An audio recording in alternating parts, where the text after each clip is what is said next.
This is the Sports Hit List. By the fans, for the fans. This is the best time of year, NBA playoff action. We begin with the play-in carcoulage for the Sports Hit List, by the fans and for the fans. I'm not going to take his line. He always says it. My brother Mike Miller, the NBA is what? Fantastic. Thank you guys for joining me here on the play-in tournament preview. Andres, how you doing, my brother? I'm doing fantastic, sir. I'm doing amazing, living the dream, healthy, can't really complain too much. Mr. Coach Jamaal Womack, you're back. You've been away for a while. Where have you been? I see you repping your team pretty hard. Congratulations on the 4th seed. Thank you. I mean, it's cold. I'm vaccinated, so I've been at the games. You know what I mean? I've just been chilling, watching my team, just trying to stay focused. And humble. Super humble. Super humble. Listen, you know my line. Did we play tonight? Yeah, Did we play absolutely. tonight? You know what I mean? And of course, the pastor, Mr. Mike Miller's in the building. How you doing, sir? What's up, my brother, man? NBA. Listen, this play-in tournament, I hated it, man. But, man, it's exciting, brother. Yeah, listen, I'll be totally honest with you. In the middle of the season, I said I hated this play-in tournament. I didn't like it. But as we got closer, now we have the matchups. It looks pretty intriguing. So let's not waste any time. Let's start off with the reigning defending NBA champion Los Angeles Lakers are going against. Hold on. The Lakers is in the play-in? The Lakers are in the play-in. They are in the play-in. I went to sleep. I ain't gonna lie. I thought if they won, they got in. No, because Portland won. Portland won. So the Lakers are in the play-in tournament. You have the 7-8 matchup. The winner of that matchup will go on to be the 7th seed. So, guys, how do we see this playing out? We know Steph is playing at a high level, playing his best basketball right now. LeBron kind of went out that last game with a minor tweak in his ankle. What are we looking forward to in this game here? Who comes out the winner? Mike, let me start with you. Well, you just see my man. Hold on. We're going to take some moments to shout out my man Wardell Stephen Curry, all right? Second time scoring champion, you know what I'm saying? One of only 4 players to be a multiple time scoring champion, multiple time champion. So shouts out to my man. An MVP. There was a little small but loud group that said he couldn't lead a team and all this. He couldn't do it. What would he do without Dre? And we see what he's doing. I look at this matchup a couple of ways. Again, it's spicy for all of us that want to see LeBron and Steph. We haven't seen it in 2 years, so it's spicy from that standpoint. But just purely basketball, the Lakers should win this game and probably dominate it. Because if AD and LeBron are healthy, that is so. As soon as the Warriors lost Wiseman, they committed to their small lineup. So they play Kevon Looney, they start him, but they mostly, JTA gets a lot of minutes, Juan Toscano-Anderson gets a lot of minutes at the center spot, as well as Draymond. So they're committed to their small lineups. They don't bring any other bigs in. So LeBron and AD should punish them in the paint, like bad. But there is that, I would love nothing better to see, especially for my brother Ant. I would love and Ray Jarvis. Don't forget, Ray Jarvis is in that too.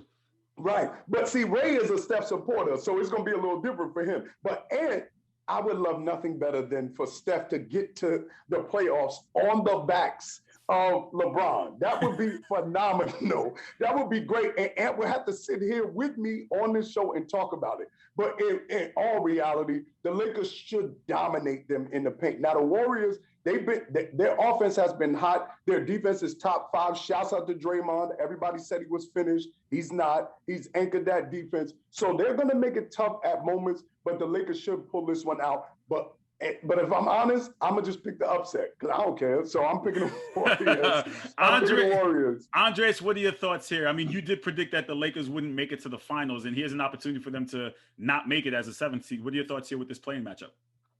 Well, Carl, first of all, you didn't go over the rules. So for the crowd that has been paying attention, let me explain the play-in tournament.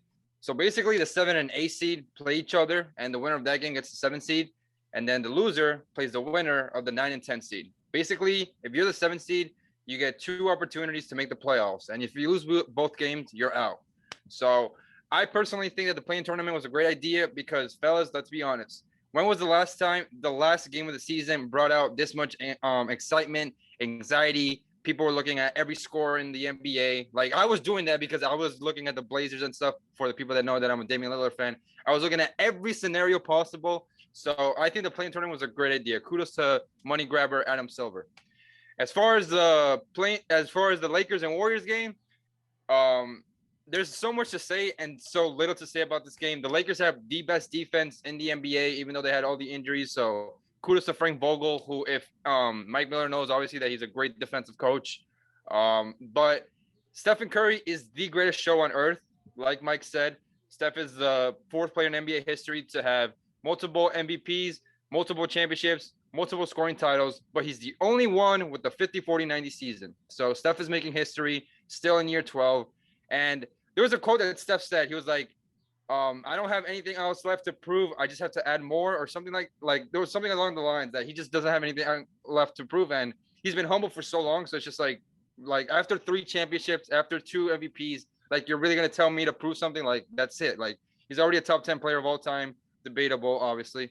But as much as I want the Lakers to avoid the Clippers bracket, I'm going to go with the upset as well. I'm going to pick the Golden State Warriors because the fact is, the last time Draymond played against Anthony Davis, even though AD averaged like 28, when Draymond was on him, he was neutralized. And obviously, AD is a great talent. We know what he brings to the table. But what version of Anthony Davis are we getting? Are we getting the aggressive one or the one that doesn't play and he wants to wait? Because we've seen both of them this season. So I'm going to go with the Warriors. All right. So we have 2 picks for the Warriors. Andres, thank you for clarifying the play-in rules here. Coach, what are your thoughts here with the Lakers and the Warriors matchup? Still trying to take it all in at the Lakers are playing on Tuesday. Listen, the pettiness will be live in the hitless streets. I'm gonna tell you right now, the pettiness is at an all-time high right now. It's at an all-time high. That's like if you won the NCAA tournament and then you had to play in Dayton for the first round. So that's crazy. I never heard of that. But I gotta go with the Lakers, man. As much as I want the upset, knowing these teams, if LeBron is healthy, I know has been healthy the last couple of weeks, and that's a big thing. But if LeBron is healthy, I just see the size giving Golden State a little bit too much problems. But I still got Golden State getting to the playoffs. I think they'll beat whoever wins that 9-10 matchup, I believe. Yeah. Hopefully they don't get Memphis again, because I think if they get Memphis again, I think Memphis could beat them. Sometimes those close games where you just play the team, I've seen that happen a lot of times. And yesterday's game was close. Like, Steph got 30. What he got? Finished 46. 46 in a close game. So, but Mac, you know how that was, though. It was like they was smacking them by 18. The bench was in. They fell asleep. Memphis came back. And then that almost happened to us last night. Yeah, I know. Against us with the Celtics. Yeah. Against our second squad, yeah. Yo, the playoffs is weird, man. You know that. And especially these one-game situations, if you get a bad run of 4 minutes, lose momentum. You got a John Morant over there. Like, anything can happen. Shout outs to Greg. Enjoy the play-in tournament too, Greg. Happy you left the Knicks organization. Enjoy that game on Tuesday. Enjoy it, bro. I knew that was fun. All right, he had a time off. It's loaded. So we got 2 upsets. So we got 2 upsets. The Lakers. I can't pick the Lakers. It's basically sacrilegious to do that against all my morals and beliefs. So I'm going with the upset. And Carl, you're an unbiased journalist, bro. Come on, talk to us. Right. No, he got on a Celtics shirt. That ain't happening, Captain. So we move along to the next matchup we have in the Western Conference. We have the Grizzlies versus the Spurs. This seems to be possibly the end of the Greg Popovich era. I see rumors circulating and fans anticipating possibly a retirement coming on for Greg Popovich. Mr. Numbers, how do you see this matchup playing out? Honestly, I've seen a lot of people try to overthink this game, and I feel like experience is always going to beat the rookie. Pop has been in these situations where it's a winner-take-all game. He's played in a lot of Game 7s, a lot of elimination games, and these Grizzlies teams, they're a young team, but they don't have that kind of experience. And DeMar DeRozan has been in those games where there's a lot of the line. You got Lonnie Walker, you got DeJounte Murray. The Spurs are going to be like a gritty team, and people are just thinking that, they're young and they don't know what they're talking about. Like, they're young players, but they got like one of the greatest coaches of all time in Greg Popovich. So I'm going to go with the upset on this one as well. the 10th seed is going to be the 9th seed, and the Grizzlies are going to be eliminated. So I think the Spurs are going to win this matchup. All right, Coach, who you got here? Grizzlies versus the Spurs. Mental health, right, Greg? Mental health? Yeah, mental health is gonna be one game, so don't worry about it too much. I got the Spurs, man. For the same reason Mr. Numbers put. Like I remember watching the Spurs this year when they killed the Knicks in San Antonio, and you could just tell like Greg Popovich had a game plan that really attacked all of our weaknesses, took away what Julius Randle wanted to do. And you know, when you get a coach like that in a one-game situation, you know, Memphis has to earn that from me. And I'm no pettiness aside. Memphis, they have to earn that from me when you're going against a person that's done it for so long. So I'm taking the San Antonio Spurs in a minor upset. I don't even think you call it a big upset, just a minor upset in that playing game. And then, Mike, you going for the clean sweep here, going with the Spurs? I know how you think that. Yeah, man. I think, like both my brothers just said, man, I think veteran leadership wins out in these type of games. Last year, they had to go to the play-in. They played a veteran Portland, lost. This year, to avoid the 9th seed, they played a veteran team like the Warriors, meaning they got Steph and Dre, they lost. So DeMar DeRozan is on the Spurs. Like, people keep fronting on DeMar DeRozan like he's not nice. DeMar DeRozan is great. He just couldn't beat LeBron. So, like, but DeMar DeRozan's there, and all the other players, Lonnie Walker, and of course I'm in San Antonio, so I'm going to shout out the home team. So I think I think the Spurs get like Max said, I don't know if it's really an upset. It's 9-10, so I don't know if that's a big upset, but I'll take Pop in the veteran leadership. I'll take Pop as well. So push come to shove, it's going to be the Lakers and the Warriors in the 7-8, no matter how we get there. Is that safe to say? Yep. Mm-hmm. Yeah, I think the Golden State. Hold on, let me add one more, two more things. Number one, this was the first time that Jamaal played against Steph.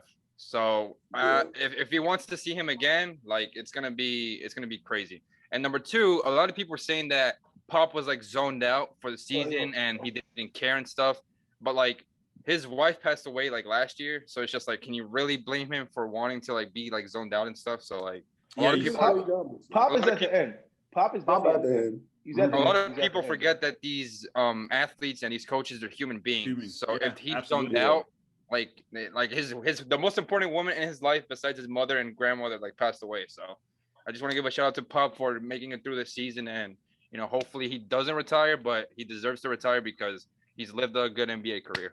Absolutely. Moving along to the Eastern Conference, which I'm not too thrilled to announce and even about at this point of the show. Oh my God. The Boston Celtics are in the play-in tournament. I know, Mac. Go ahead, eat it all up. The Boston Celtics are in the play-in tournament against Russell Westbrook. Wait. The signal's cutting out. What'd you say? Yeah, I'll say it again. The Boston Celtics are in the play-in tournament against the Washington Wizards in that 7-8 matchup. It is a sad day. We can talk about it. I'm not sure how the Celtics play out in this game. The Wizards have had the hot hand. The Celtics injury prone. I'm not sure who's even going to be available to play in this game right now. We have a lot of injuries here. So with that said, I would personally like to see my team win in advance. But then part of me wants to see the Wizards in that 7 slot, because then you get them playing Brooklyn and you get the dynamic of Russell Westbrook versus his old teammates in Harden and Kevin Durant. So I'm kind of toss up. But again, I'm basically a Celtics fan till I die, so I'm going Celtics. Coach, what are your thoughts? Man, this is actually a tough one. And I'm not being petty. Like, this is a real tough, because the Celtics aren't healthy. You know, actually people thought that they rested their players just so like the Knicks could have a better opportunity. They didn't care. No, they're smart. Knowing you have to play on Tuesday, and the Knicks were the toughest, most aggressive team, physical team in the NBA. So if anyone else would have got injured on Sunday, you pretty much give yourself no hope on Tuesday. Yeah. So that rest was really strategic, and it was the smartest move that their organization could have done. But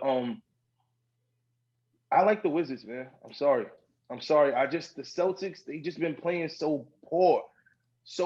And I feel like the Wizards are playing they have something to prove. You know, Bradley Beal, he can score against anybody. Russell Westbrook, a man on a mission. Their rotating players have stepped it up. And this is a team that lost their starting center, Thomas Bryant, in the beginning of the season, who was really, really doing well. And they had to pivot because that's who they were really banking on to be that, you know, not franchise player, but be that low post threat. I think they could beat the Celtics in that one game, and then, I think the Celtics go back to the drawing board and try and figure out the next game. Mike, what are your thoughts here? 7-8 Wizards Celtics. Man, I think I agree with Mac. I mean, the Wizards got the hot hand. I'm so sick of the Wizards, man, because they did me dirty for the past 2 weeks. Like, they just kept spanking me, like overtime. Like, I'm so sick of the Wizards, man. But no, they got the hot hand right now. And like Max, like you said, I think you just said that, Carl. I'm ready for the chatty patty. I want to see them versus the Nets. I gotta see it. Like, yeah, there's a lot of history this year. Yep. Yeah, it's a lot of history. They beat the Nets. KD, Russ, James Harden. Like, I gotta see that. So I'm going for the Wizards. I think the Wizards will take it. Oh, just a real quick note from the last series with the West. I thought about it a lot because, everybody was talking about strategic, who can match up with who. Like, I would prefer that the Warriors lose the first game and be the 8th seed so that they could play Utah, because I think they could actually beat Utah, especially if Donovan Mitchell ain't playing. I think they could upset Utah in the first round. So I would prefer that.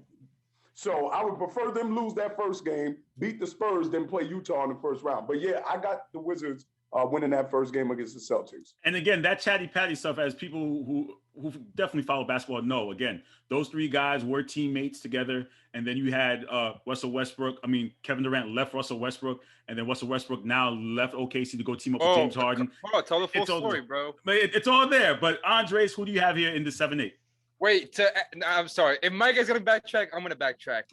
If the Warriors win, we get CP3 versus Steph, the two greatest point guards of our generation. Just had to say that for the fourth time. So there's a lot of scenarios, and again, this is what the play-in gives us: a lot of dream matchups and a lot of scenarios, That's right. which is what makes it interesting. But Andres, 7-8 Wizards Celtics.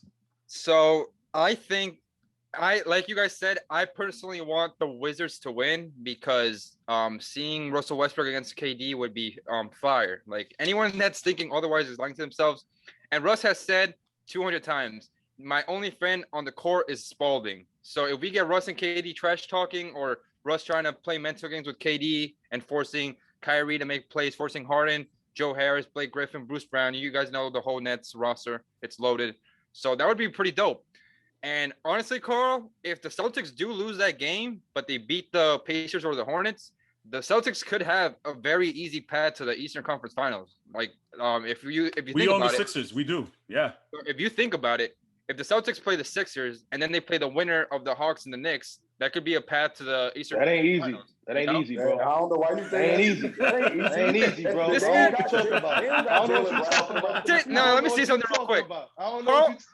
Carl is the most optimistic Celtics fan that I know breathing, and he just came on his own show and is the most pessimistic person I've ever seen. Like, switch that tape, bro. Like, we need an update.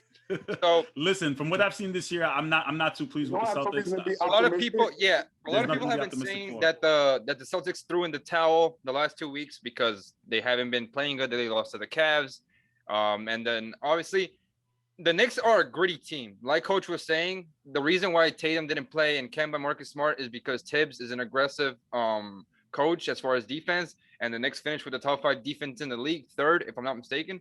So the fact that they got to rest their players and they're like, all right, now the fun begins. If the Celtics do lose this game, they still have a good chance to beat the Sixers. And Glenn Rivers is on fraud watch if the Sixers don't make the Eastern Conference Finals. I just got to say that. Okay, so you're going with you said the Wizards, right? That's what you got, or the Celtics? Well, hopefully it's the Wizards. Like yesterday, sorry, I didn't mean to ramble. Yesterday they were down by like 16 at one point, but then in the fourth quarter, Russell and Beal showed up. So be careful if the Celtics are up like 5 or 6 because nothing's guaranteed. So Wizards, right? Wizards, yep. Okay, so moving along, we have the Pacers versus the Wait, Hornets. who do you have? Who you taking? I'm taking the Celtics, of course. All I right. gotta take my team. Yeah, Okay. I gotta take my team. Even though as much as I want to see that Wizards and Nets matchup, I got to go with the home team. Mike, you're on the clock, sir. Playing game versus the Pacers versus the Hornets. You're not looking too happy. Is it shaky, baby? Shaky baby for not that round. It's shaky baby for the second game. I think we'll easily beat the Hornets because I think they Scary Terry, shouts out to him. He hits a lot of clutch shots. I watched him hit a clutch shot against the Warriors, and I ain't like it. But yeah, Scary Terry does worry me some. LaMelo's been playing great. He still should win Rookie of the Year, but it'll be a toss-up between him and Ant-Man. But no, I think we'll beat the Hornets fairly easily. Shouts out to Damo. He has 9 triple-doubles. And yo, hold on. I gotta shout my man out. Shouts out to O'Shea Brissett. There's a lot of people don't know who that is. You know, most people don't watch the Pacers, but he had 31 last night. This dude's been starting since Miles Turner's been out. He's out for the rest of the season, but he is another testament to hard work and dedication. Everybody's not going to be a lottery pick. Everybody's not going to be highly touted. But if you work hard and you get an opportunity, you make the best of your opportunity. That another guy like that is on the Warriors, Juan Toscano Anderson and Jordan Poole. So shouts out to O'Shea Brissett. I believe we'll beat the Hornets fairly easily. I think they'll struggle with us maybe the first two or three quarters, but I think we'll pull away and beat them. I don't know if Malcolm Brogdon is going to come back. But I think we have enough to beat them. All right, Andres, who you have here? Pacers or Hornets? Honestly, I don't know. Well, hopefully Mike does because obviously he's a Pacers fan. There was a report that came out like 2 or 3 weeks ago about the coaching, that they weren't satisfied with the coaching, the ownership, you know. And the Pacers didn't really pay attention to that, and they started playing like their best ball, and like that's why they're here in the play-in tournament now. So if you've been following the Pacers all season long, I mean, I have personally because I like Sabonis. You know, I feel like a lot of people threw him under the radar last year. A lot of people weren't talking about Sabonis. This year, nobody's talking about Sabonis for some weird reason. Like he's a walking 20, 10, and 5. I told Mike, I told Carl to text you this, but I don't know if he did. But Sabonis has the most triple doubles in Pacers franchise history. I don't know if he told you that. Maybe he did. Maybe he didn't. Hopefully he did. But yeah, I do like the Pacers in this matchup. And the good thing about the Hornets is the young players. They have a lot of young players, a lot of gritty players who have something to prove. They got Terry Rozier, LaMelo Ball. They got PJ Washington. And another player I want to shout out is TJ McConnell. Like Mike said, not everyone in this league is going to be a star. If you've been following the NBA all season long, you would know that TJ McConnell, when he comes off the bench, he provides a spark for one. And the amount of assists he gets, I think he was second or number one in the NBA in assists off the bench. So shout out to TJ McConnell as well. Okay. And Coach, who you got here? I got the Pacers. The Pacers, you know, gritty team. You know, they can slow it down. They can play defense as well. That's the thing that I think it comes down to. Like in playoff basketball, the percentages drop just a little bit. The scoring goes a little lower. Each possession counts a little bit more. X's and O's, defensive rotations mean that much more. And, you know, I'm just going to rely on a couple more veterans than some guys who haven't really been there or been in that position. You know, it'd be different if they had like 2 or 3 games to figure it out. You know, one game, get the jitters out. Second game, you watch some film, you get your feet under yourself, and then, you know, you take it from there. With one game situations, everything on the line, I'm just going to go with players that I think have been in that situation before. So, you know, I'm taking the Pacers. All right. So safe to say for 7 and 8, Wizards and Celtics is what we would say get in, right? Wait, who are you? Ain't no safe to say. That's you saying that. I'm asking. That's why I'm safe to say. Ain't no safe to say nothing. No. I'm going Pacers. To beat y'all. What you mean? You picking y'all to beat me. I'm picking us to beat you. Ain't no safe to I would love to see you. Listen, I would love to see you in the play-in matchup, Mike. I would love for that to happen. That would be great. That's crazy. Because then I wouldn't know you for that day. Yeah. If you would have told me in September, we'd be having a conversation with a Celtic fan. No, seriously, I'm dead. No, I'm not even trying. It's not pettiness. I'm really talking in terms of basketball. Like, I did not think the Celtics would be saying, "We love to see you in a playing game." It's true. I'm dead serious. I'm not. I didn't think I was going to be in a playing game. All these injuries and stuff. It's one of these weird seasons, man. Carl did say that Danny Ainge did a terrible job making the team, so. He did. I mean, I still every year. Every year I do. Danny has got to go. Also, Coach, you've been humble all year, man. It's time to talk your shit, man. Oh nah, man. Listen. I'm gonna get mine off. You know what I mean? I'm gonna shout out a couple people, and then I'm gonna keep it moving because listen, we all know this is basketball. This is the playoffs. There's a good chance we can be out in round 1. The Hawks ain't no team to play with. The Hawks play good basketball. They can heat up. They got good young stars. All it takes is 2 dud games. We played a lot of close games. It takes 2 dud games for you to be 0-2, 1-3. Mac, listen, I hate to interrupt you, but we are going to do a playoff prediction. Okay. So we'll get into that. So then we're going to do that. I believe because the playoffs start on Saturday. So we may have to tape that on Friday. We may have to tape it on Friday, Saturday. I'll work out the schedules and see what's the best time. But we're definitely once we know who's in, we'll do a prediction show for that one as well. So and then that's when Andres gets to talk his shit, because I know how much people bash the Heat and the Heat are in. So I know how he goes with that. Pandemic All-Stars are back in. Yes, they are. Wait, but I just gotta throw one statistic. Nate McMillan has not won a playoff series since 2005. That's not his fault, man. It's not his fault, man. Nah, man, I don't want to hear it. I want to hear it. Listen, guys. Come on, we can talk about that when we talk about the first round, but thank you guys for joining me here on the play-in. Make sure you guys enjoy the games. I believe Wednesday, Tuesday's the Eastern Conference game, and Wednesday are the Western Conference games. Go ahead, Coach. No, I was just, for the fans out there who team is in the play-in, I was hoping that you could let them know when they could see their team play. Like, when do the Lakers play again? The Lakers play Wednesday. 10 p.m. Eastern time. On Wednesday they play. Wait, I gotta give one shout out. What's up, Andre? They try to watch the games, man. I gotta give a shout out to my man Kyrie Irving for the 9th 50, 40, 90 season, 9th player. No. A lot of people try to mess with his mental health. A lot of people try to say he treats the NBA like a job. A lot of people like to talk a lot of shit about him during the regular season. So he's the 4th player in NBA history to average 25 points per game and have a 50, 40, 90 season. So shout out to Kyrie Irving, son. Let me ask y'all a question, though. Then we got to shout out my man Julius Randle. Only 6 players did what he did. Only 6. Only 6 players did what he did this year. Only 6 players. Listen, we're gonna have listen, guys. We're gonna have so many shows to pick up so many players. Listen, we're bringing back the live post-game reactions. I can't wait. It's playoff season. It's playoff time. I'm excited. Non-basketball. The semester's over for me, so I'm gonna be watching late night games. I can't wait. I'm excited. I can't wait. Call. When do the Bulls play? Oh, my bad. Ain't there a play-in to the play-in tournament? Thanks for watching the sports tonight. Right? The Bulls play tonight. Yeah, I gotta hit J Lex. All right. Thanks for watching the Sports Hit List by the fans and for the fans. Please make sure you like, share, comment, subscribe. Check us all out on all platforms. Take care. Thanks for watching the Sports Hit List. Be sure to like, share, comment, and subscribe. In fact, do it now.